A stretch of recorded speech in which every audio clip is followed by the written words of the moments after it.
Okay, good afternoon and welcome back. Sorry about that little blurb with being on and then off again. But we are back with Rick Coyne for episode number 5. And we're going to dive into, as I said, we're going to dive into recovery after the fall at Smuggler's Notch today. And we're going to do that right after you do your mentions and say hello to everyone. Right. So take it away. So I think I already sent everybody happy and kind and peaceful thoughts, and I was talking about my nephew Adam, and I wanted to mention that it's funny how we can always learn from people. Adam's younger than me. He's been through a lot in his life, and I learn from him almost every time we're together, you know. And I've never been prouder of Adam as I have been for the past 5 years of his life. And he's grown as a human being in leaps and bounds. He's a fantastic carpenter. He's a great athlete. I hate to say it, but he's a better fisherman than me. It really hurts me to say that. And he has a wonderful, kind heart. And he's a great friend, a great father, and he's just been great to me, and I cherish every minute that I spend with him, and I want to thank him. You know, thank you, Adam, for all you do for me and for all the people that around you that you do things for. And the world is a much better place because you're in it, and my life is so much better because of you. So thank you, Adam, if you're listening. I've heard many stories about Adam over the years. I've heard lots and lots of stories about Adam, and I know how special he is to you and how much he means to you. Yeah, he's a great guy. He sounds like a great guy. Yeah, he really is a great guy. Yeah. So let's pick up where we left off, which I believe is that you were in the ICU after this horrible fall, where these college kids, thank goodness, were there to help and assist. Right. And how do things look from there? I mean, so how long are you in the ICU, or even incapable of speaking? I would say, I can't tell you the exact dates. I know I was in ICU for weeks, maybe a month or two. I don't know because I can't remember. Mm-hmm. I think we mentioned, did I mention about the staples when they had to pull the staples out of my head? I already mentioned that. You did mention that. So that was really the first time that I kind of woke up and can now remember kind of vividly. Mm-hmm. The next, I do remember some things while I was there, and then they put me in another room. I was still on the ICU ward, but I wasn't in such a, I don't know, private room. Call it like a step down. Yeah, I was in a step down room. The only thing I remember about that is my oldest brother came up and brought my niece Emily, and Emily was there, and she was little, and I'm sure that was hard on her to see me. And then Matt brought his daughter up to see me, who was my favorite daughter of his. I remember that, and then I don't remember anything after that. The next thing I remember is being taken in a bed, all wrapped up in blankets, put in an ambulance, and then taken to the brain clinic for recovery. Now, and is that in Burlington also? Yeah, that's in Burlington, but it's part of Fletcher Allen, but I think it's a mile and a half away from wherever I was. Probably closer to the Fanny Allen side of things. Mm-hmm. Yeah. Mm-hmm. And what I remember there is them trying to wake me up. They would make me do something 3 times a week. So whether it was to sit up That was a part of it. I had to, sit up and stay sitting up. I would have to do that like 3 times a week, or I couldn't go to the bathroom on my own. I was basically just laid out, And so they started doing stuff like that. Then they had me, they didn't have me walk. They had to, I had to have 2 nurses help me go to the bathroom. I can barely remember that. They would actually stand me right up, drag me into the bathroom to go to the bathroom. But I had a catheter in the whole time. And it must have been some incredible pain. Oh yeah, I was in excruciating pain the whole time. I can't even describe the pain. I can't, I can't describe it. And, I tell people that I learned in my life, especially during this time, that we're the only ones that can suffer for ourselves. Nobody can do the suffering that we're doing. And it's hard to describe it. I mean, you know this like I do. When you're suffering like that, I was in a place, I call it the quicksand abyss. Yeah. My mind was down in some place that I couldn't get out of, And they would take me to the bathroom and I would go back, and then, so I started to learn how to sit up, and they had to feed me, and then they started teaching me how to try to feed myself. So I got to the point where I could feed myself sitting up.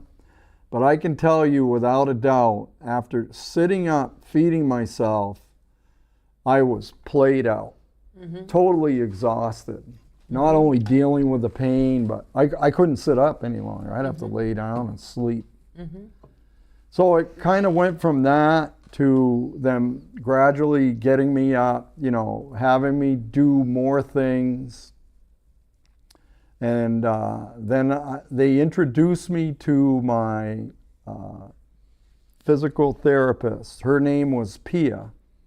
This was, I don't know how long I had been there, for weeks and weeks and weeks. And they brought her down to introduce me to her. And she was, and the crazy part of this story is that I had seen Pia inline skating. Through I used to inline skate and I inline raced, and I would go to the Burlington bike path. I'd drive up from Barrie to go there so I could skate up there. And it's interesting when I looked back on it that I would see her at least once a week, skating up there. Of course, I didn't know who she was then, but it all came back to me. And she was a strong, very athletic woman. And the first time I met her, I remember seeing her face, and the first thing she asked me was, "Are you tough?" And for some reason, I said, "Oh yeah, I'm tough." She said, "'Cause I'm gonna push you." I said, "Well, you can push me as hard as you want." And so anyways, they came and got me, and they all put me in a wheelchair, and then they bring you in an elevator and you go up to the rehab center where they have all kinds of people that are trying to walk and learn how to do stuff. And so I remember the first things that I had to do was to sit in that chair and hold a beach ball. She would get me to hold on to a beach ball. "I want you to hold this beach ball." And I'd start getting tired, and she would get right on me. "What's the matter? I thought you said you were tough. Oh gosh. Can't you hold on to that beach ball?" And boy, she knew, boy. And I couldn't how talk. to trigger you. Yeah, and I couldn't really talk, to be honest with you. I didn't even talk to people back then. I couldn't really talk. I'd just mumble. And I would, I'd try to push that, hang on to that beach ball. And so that went on for, I don't know how many weeks doing that. And then slowly they progressed me to, they would stand me up, and I would have Pia would do the hardest work. She would stand me up, hold me from behind, and then I would have 2 physical therapists take my legs and move my legs like I was walking. And the first time they did that, I think it felt like hours that I was up there. But it might have been, you know, they tried to make me make 2 steps. And I was totally exhausted. I didn't come back. They didn't come and get me again for another 4 days. I had to rest from that. And the whole time I'm resting, I don't know what you call it, I'm in a vegetated state, you know, because they have you on all kinds of pain meds. But even with the pain meds, it was excruciating pain. And so we progressed from that. I'm trying to do it as fast as I can because there's so many details that, you know, and now I'm starting to remember stuff. So I'm starting to remember more and more. And I remember that I used to hate when they would come and get me because all I want to do was sleep. And what people don't realize with a traumatic brain injury, actually the only way that you really heal is from sleeping. Your brain heals from sleeping. So I was wanting to sleep for other reasons than that, you know, just from being exhausted all the time and from, you know, from the pain, and you're on those meds all the time. So they got me to where I could, they started to progress me, walking me more with 3 nurses, and then they were working on me, trying to get stronger, so they had these rubber bands, and I would take these little tiny rubber bands and stretch them. And they got me to a point where I could push myself up off of the wheelchair, you know, pick myself up like this, but not stand right up. At least with my arm strength, I could do that. And then they took me to the rails.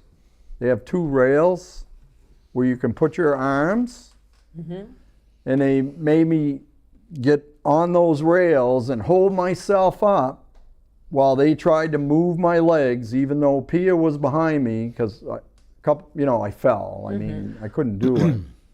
But at least I was trying to do it.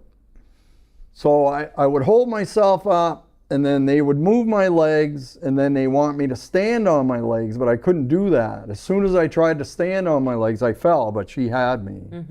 So there was a progression of that coming, you know. And finally, I got to a point where I could stand on my own legs and just hold myself there.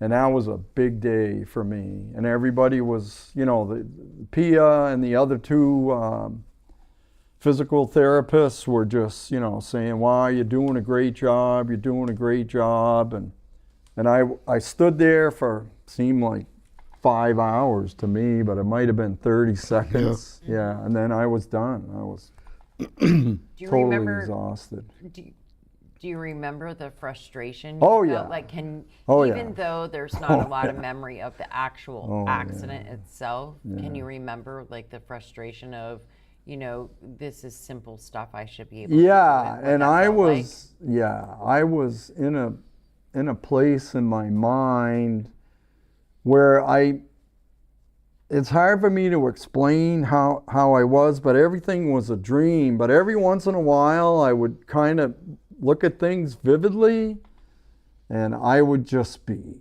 so angry.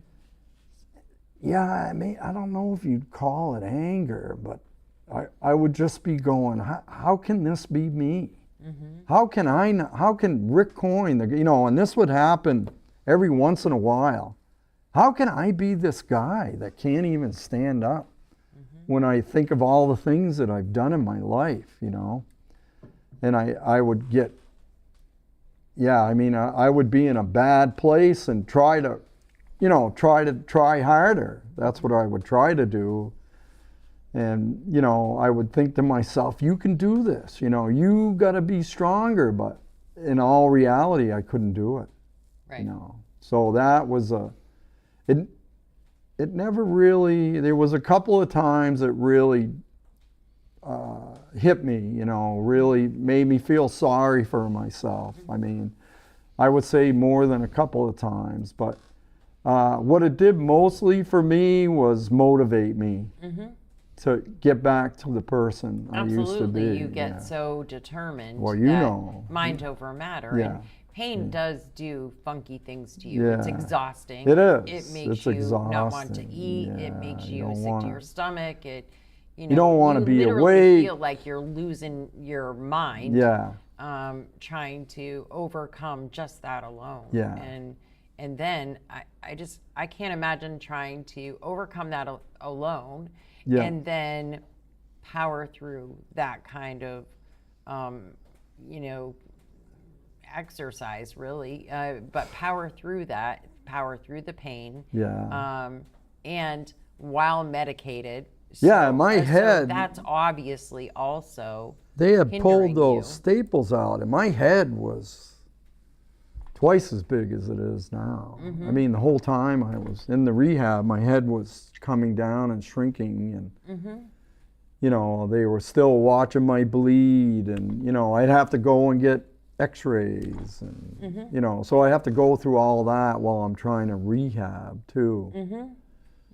And I got to a point where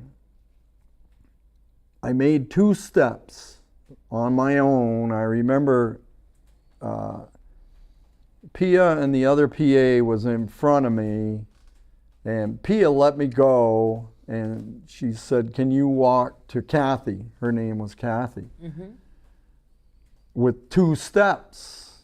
And she said, "You're telling me how tough you are. Let's see how tough you are." Yeah. And I can remember gritting down and just snarling and hanging on for all I had with all my strength to hold myself up. And I can remember this leg moving, me telling it to move, and it might have moved from here to there. And I couldn't really stand on it, but I kind of jerked my hand ahead, and then I moved the other leg. And that was a huge day for me, huge. But I was done. I was totally fatigued after doing that. And they didn't come and get me for another 3 days because your body, you have to rest. You got to get stronger and stronger.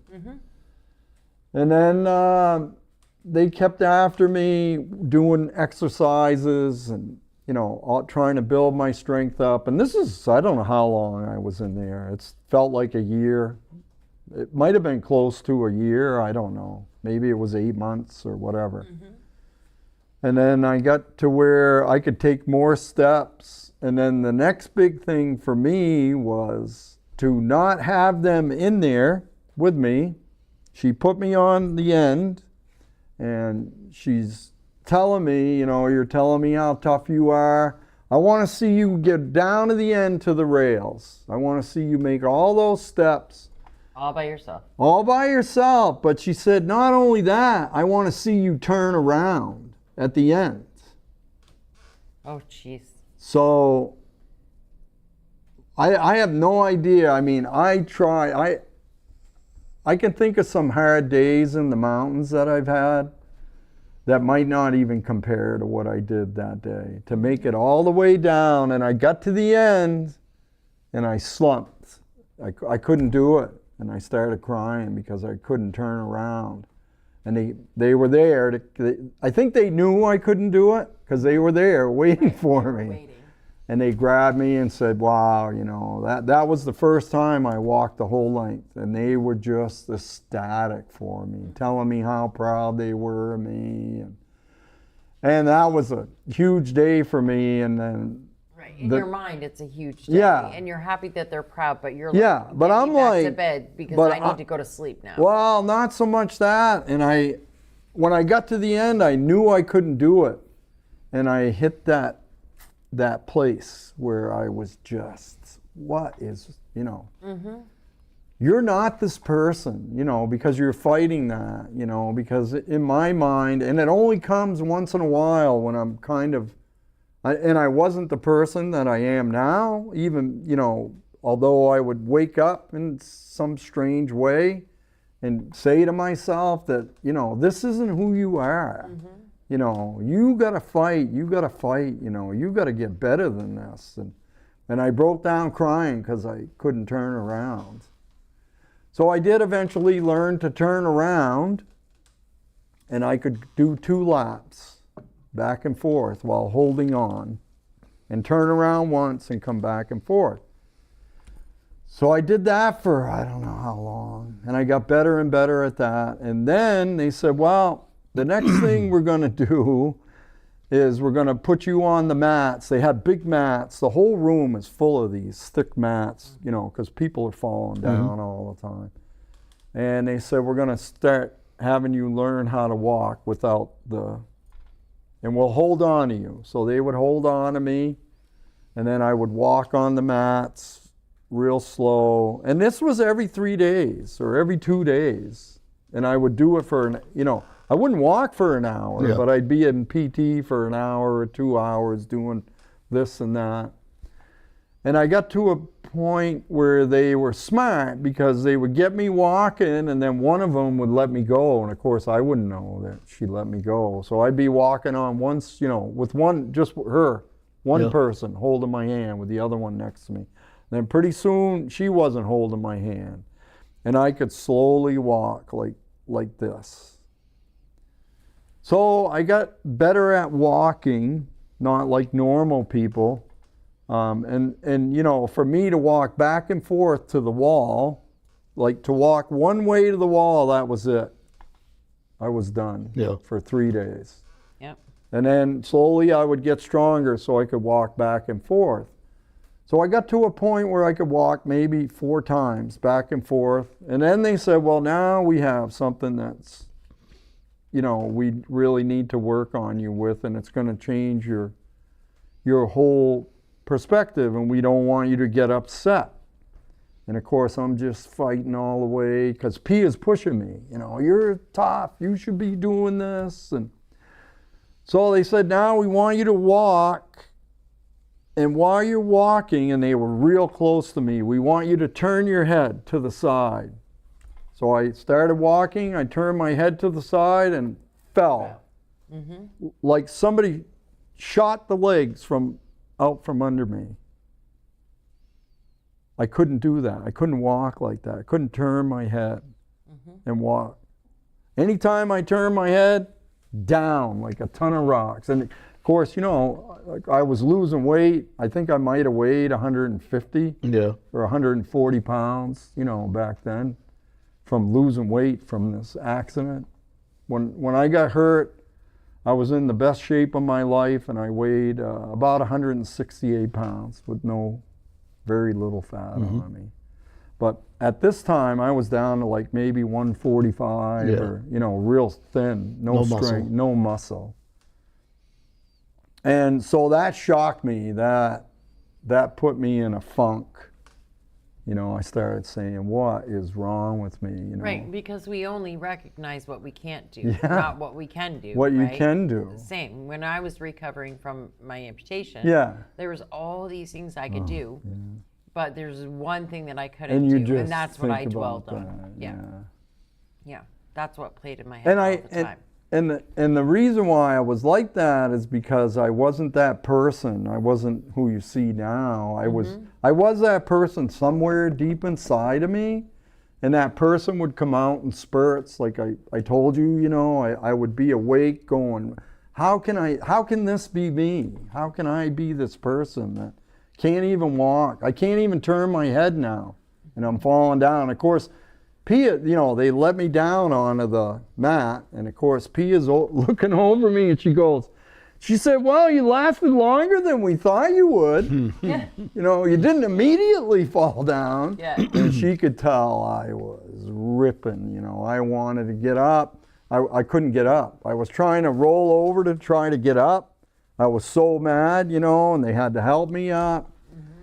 And they said, that's it for today. And of course, once I got over being, angry, you know, that was it. I was cooked. Totally wasted. And then again, this would go on after 3 days or 2 days of rest. Meanwhile, they're prodding me, you know, they're talking to me, and I got people in there, and I'm like, I don't even know who these people are. Like, I see faces, people, these are Coming and going and professional people, trying to talk to me about, they have what do they call them? A physiologist, or, wants to know where your mind is. yeah. And I'm thinking to myself, you can't find my mind. You can't find out where I am. Yeah. You would never know where I am, And of course, it's all to make money. I mean, of course. they're there to make money, and they want you to do this and that.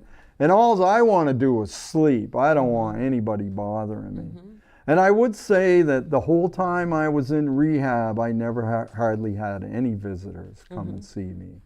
But I don't think it would have mattered, because I wouldn't have cared. I was in that deep, dark place that I was trying to fight out. It might of. have even made you angry or it might, anxious yeah, because yeah, because then I got to stay awake. Yeah, and you didn't want people to see you that way. I don't You want wanted anybody to see me like that. But that, in the long scheme of life, you realize that that we are not this. Right. I don't know how to explain it, but you know what I'm talking. Yeah. We're not this body. We're not this. We're not the clothes we wear or what we drive. We are much deeper than that, right? And I think that's been a part of my life and a part of my journey to make me a much better person, is to go through all these things, to realize that in reality we're all the same people. We just have different bodies, different skin, different races. We're this entity inside of this vessel, I guess, is the best way that I can describe it.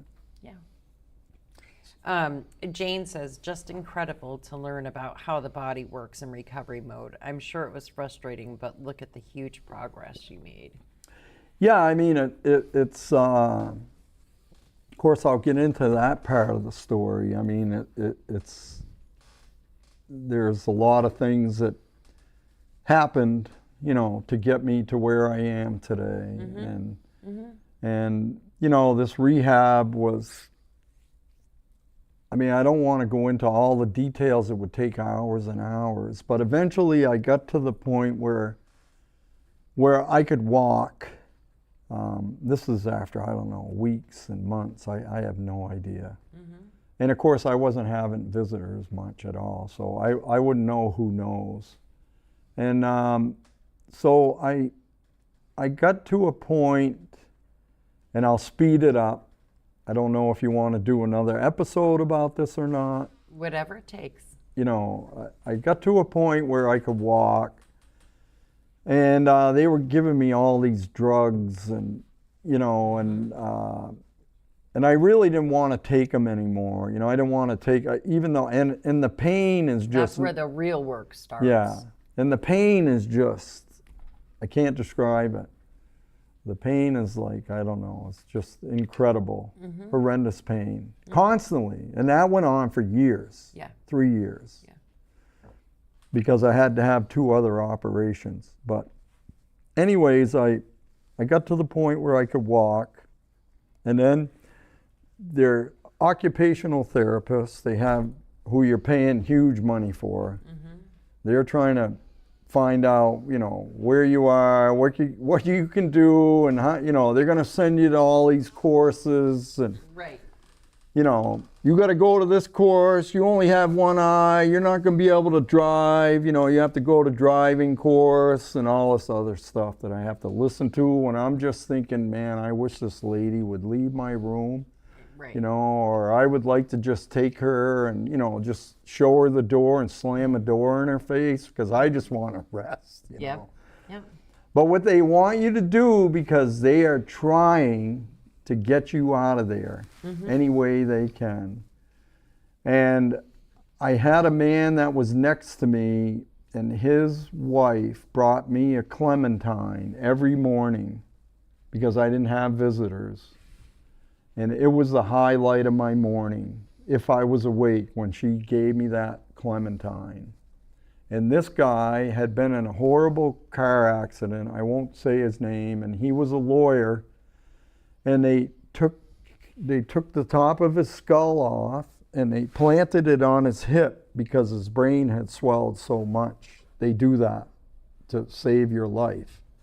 So he had been like that for 5 months, and he was mentally getting almost 100%, and they were gonna Put his brain back in. put that skull back over his brain.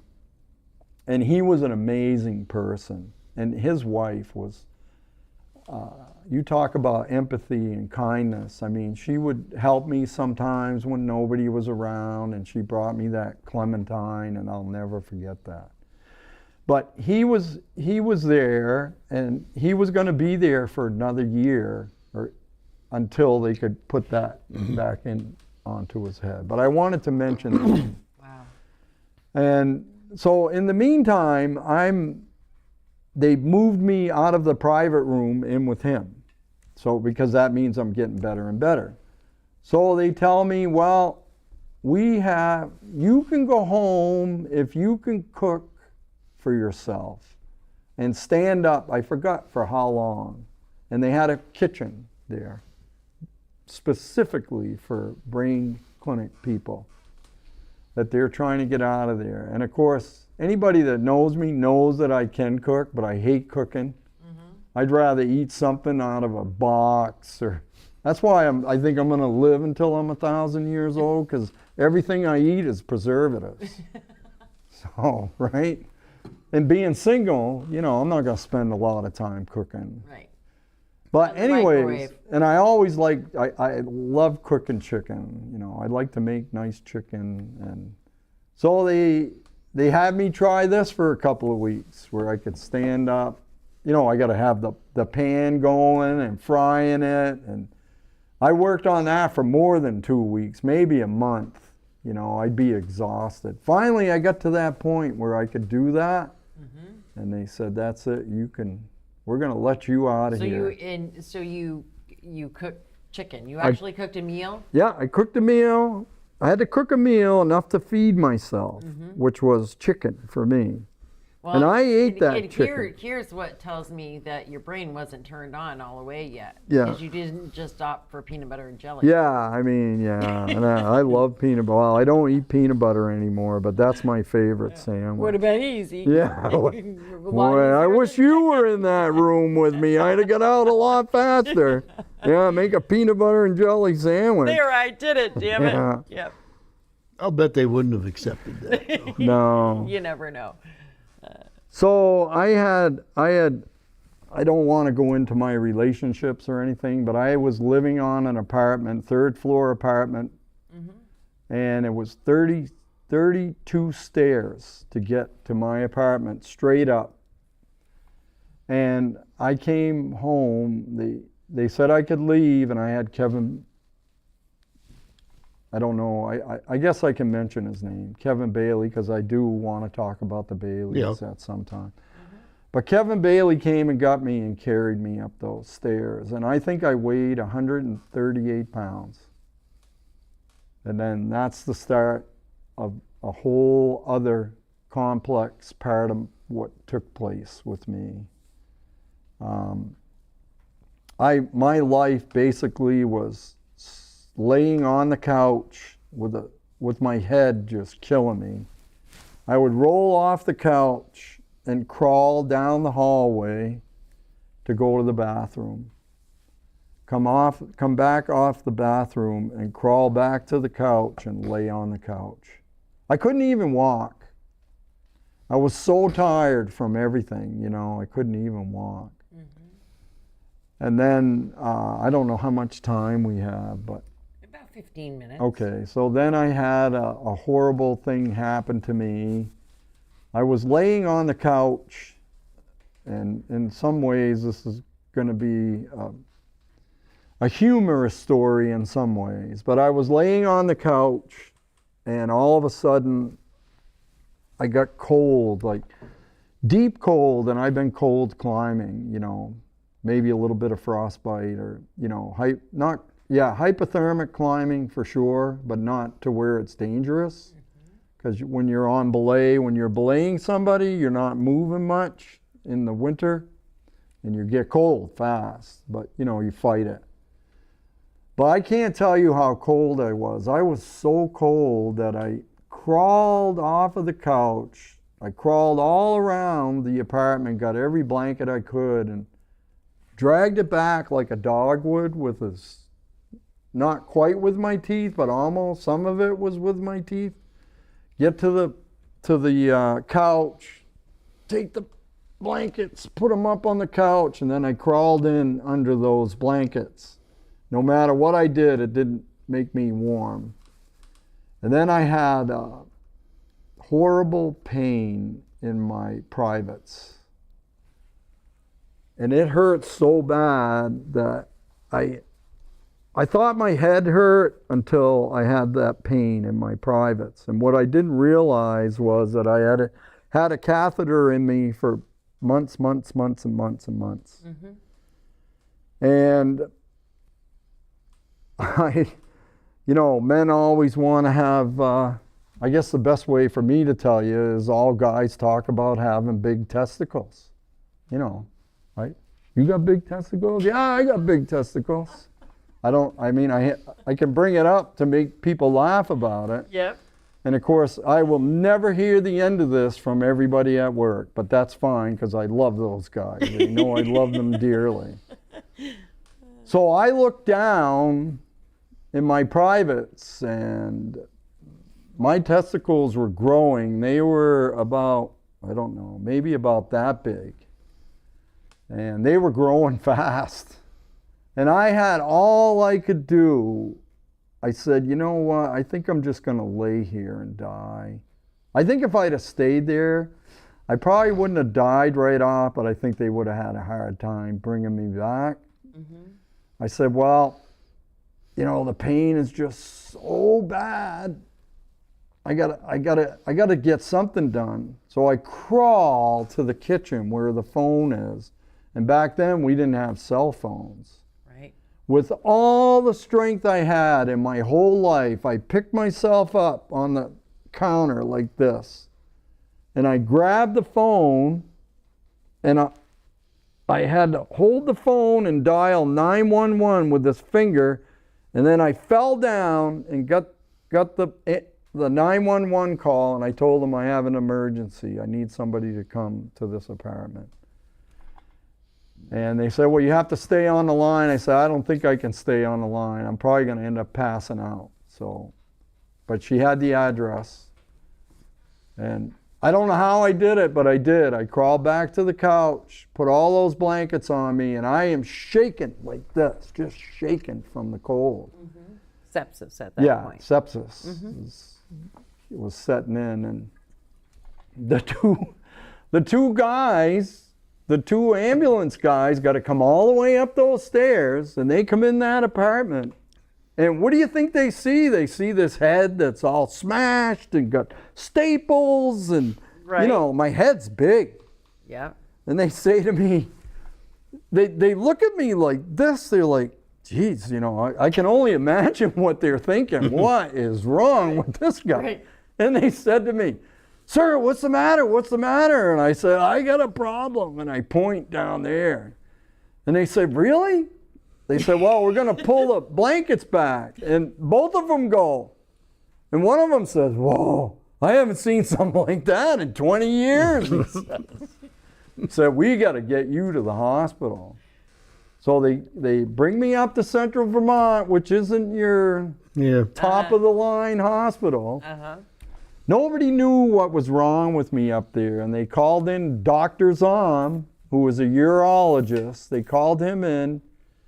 He did a bunch of blood work on me, and then he came down and told me, he said, Mr. Coyne, you have the worst case of, what's that infection you get?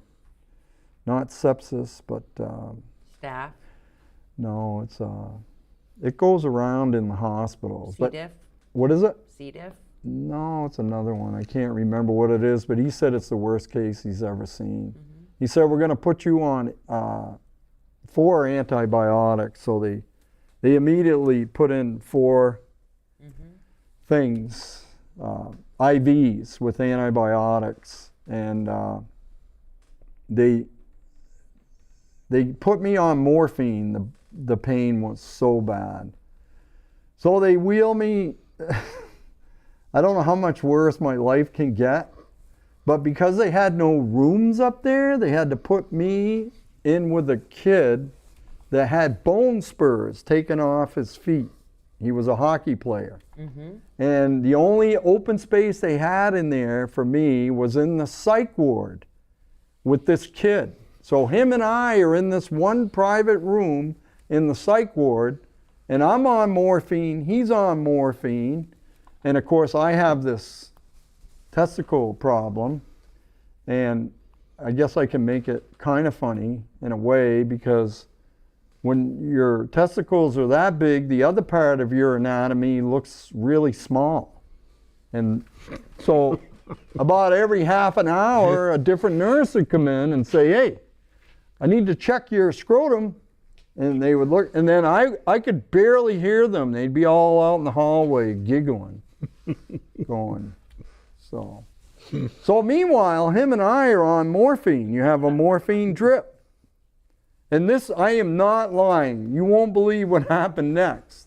So him and I are trying to watch TV, and you have control over the morphine, and I didn't like to use it. He didn't like to use it. And we're trying to watch a show on TV, and this is a true story. The door kicks open, and you got to remember we're on the psych ward. And a huge Native American, he must have been a Micmac or whatever that type of Indian is, comes flying in the room. I'm telling you, this guy's 6'4", probably, I don't know, 320 pounds of raw muscle, and he goes over to my neighbor. You know, we're both sitting there, laid right out, trying to watch the TV. Goes over to him and gets right in his face, screaming as loud as he can. I want some smokes. You gotta give me some smokes. He wanted some cigarettes. They wouldn't give him cigarettes, I guess. And the kid is going, I don't have any. And I can see that he's getting ready to come over to me, so I'm hitting that thing. And I passed out right before. Didn't quite pass out, but they came and got him. Took 6 orderlies to get him out of the room. I think they shy away from cigarettes up there with all that oxygen. Yeah, you would think so, yeah. But they got him. They had to come. It was just like something you see on TV. They got him, they wrestled him, they had to shoot him with whatever they shot him with, and took him out. The Barry Psych. Good Lord. So I was ready. It would only happen to you. Yeah, I mean, I didn't even want to go to the hospital. I wish I would have died. That's one of the times I wanted to die. And it in a way, it's a comical story to me now because I can talk about it, and I tell. But it was traumatizing at the time. Very it's like traumatizing. One more thing. Very traumatizing. So that was one more thing I had to overcome. And then I lost more weight because I was up there for, I don't know, I think 9 days maybe. 9 days trying to recover from that. But they saved me. I'm still here. Mm-hmm. I'm surprised they didn't move you to Burlington, Yeah, they probably should have. They didn't have time. He told me if I'd have waited another 6 hours, I'd have definitely died. Yeah, your body temperature must have been very low. He said you wouldn't have made it another 5. You must have had like MRSA or something like that. E. coli is what I had. E. coli. It was the worst case of E. coli you'd ever seen. And definitely, there's a very short time that you have to work when somebody is sepsis. Yeah, and you know that. Delusional and those sorts of things start happening to you, for sure.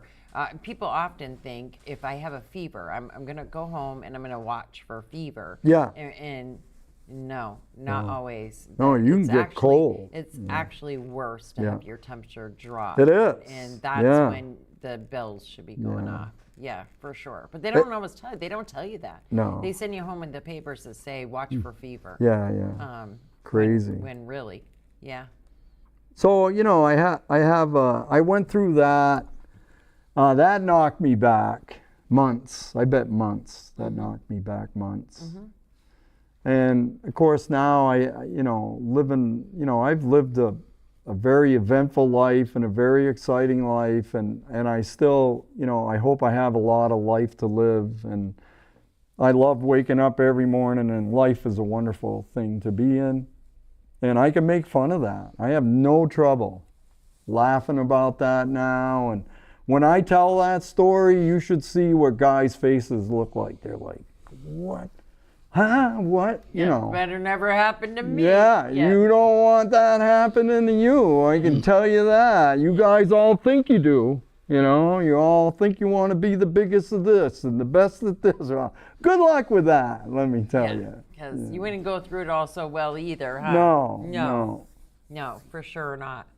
So let's wrap it here. Okay. So that we kind of give ourselves a stopping point. Yeah, because then I think we could do a whole other show, on to where the I recovery, got. because you still have surgeries. and Yeah, stuff I you still need to have go through surgeries. I still have 3 surgeries left, and and the recovery, and Yeah. that is literally, this is just involving the fall at Smithfield. yeah, this is just the isn't ice. any of the rest of the story Yeah. and the other 9 lives that And- you And it's were not even spared. the worst day of my life. I mean, that ice climbing, having the ice hit me in the head is not the worst day of my life. The Yeah, worst day of my life will be later on in this Yeah. podcast. absolutely.